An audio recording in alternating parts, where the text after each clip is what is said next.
ក្រោមអភិបាលភាពនិងភាពជាអ្នកដឹកនាំដ៏ខ្ពង់ខ្ពស់របស់រដ្ឋមន្ត្រីក្រសួងសេដ្ឋកិច្ចនិងហិរញ្ញវត្ថុគឺការរៀបចំសេចក្តីព្រាងខាងការយុទ្ធសាស្ត្រនិងឯកសារពាក់ព័ន្ធផ្សេងទៀត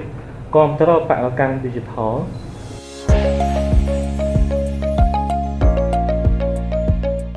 ការបង្កើតអសហដោយច្បាប់នៅឆ្នាំ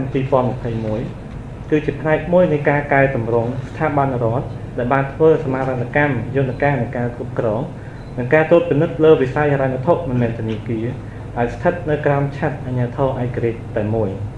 ដែលមានក្រុមប្រឹក្សាអសហជារចនាសម្ព័ន្ធគ្រប់គ្រងក្រោមអភិបាលភាពនិងភាពជាអ្នកដឹកនាំដ៏ខ្ពង់ខ្ពស់របស់រដ្ឋមន្ត្រីក្រសួងសេដ្ឋកិច្ចនិងហិរញ្ញវត្ថុព្រមទាំងមាននាយកនិងអង្គភាពក្រមអាវ៉ាន់ចំនួន8ចាប់ពីឆ្នាំ2024អសហបានពង្រឹងមុខងារកាន់តែសំខាន់នៅក្នុងការធ្វើបដកម្ម Digital បន្ថែមទៅលើមុខងារបច្ចេកវិទ្យាហិរញ្ញវត្ថុដែលក្នុងនោះបានបំពាក់មុខងារបន្ថែមដោយរាជរដ្ឋាភិបាល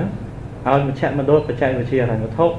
មាននីតិសម្បទាជាអង្គភាពបដកម្ម Digital នៃអសហ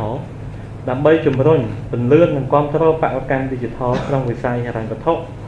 ស្របតាមគោលនយោបាយនិងយុទ្ធសាស្ត្ររបស់រាជរដ្ឋាភិបាលអង្គភាពបដកម្ម Digital នៃអសហ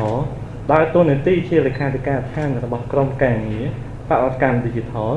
ដែលនឹងត្រូវធ្វើសមាហរណកម្មជាមួយនឹងក្រុមការងារបច្ចេកវិទ្យាហិរញ្ញវត្ថុព្រមទាំងត្រូវបានបញ្ចូលទៅក្នុងយន្តការគណៈកម្មការអន្តរក្រសួងគ្រប់គ្រងទិន្នន័យអចលនទ្រព្យនៅកម្ពុជានៅឆ្នាំ2025ដើម្បីផ្ដល់កិច្ចគាំទ្រដល់ការគ្រប់គ្រងទិន្នន័យអចលនទ្រព្យនៅកម្ពុជាស្របតាមប្រព័ន្ធ Ecology ទិន្នន័យនៃអសហអង្គភាពបដកម្ម Digital នៃអសហកំពុងបំពេញតួនាទីជាអង្គភាពដឹកមុខនៅក្នុងការធ្វើបដកម្ម Digital ក្នុងវិស័យហិរញ្ញវត្ថុមិនមែនធនាគារដែលក្នុងនោះវឌ្ឍនភាពគន្លឹះជាសមិទ្ធផលសម្រេចបាន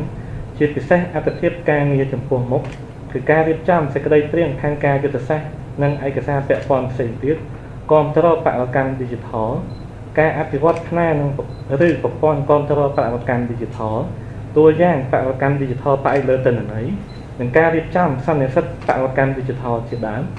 ដែលការនេះទទួលបានចំណាយឯកភាពដ៏ខ្ពង់ខ្ពស់ពីឧត្តមអគ្គរដ្ឋាភិបាលនាយករដ្ឋមន្ត្រីរួចហើយ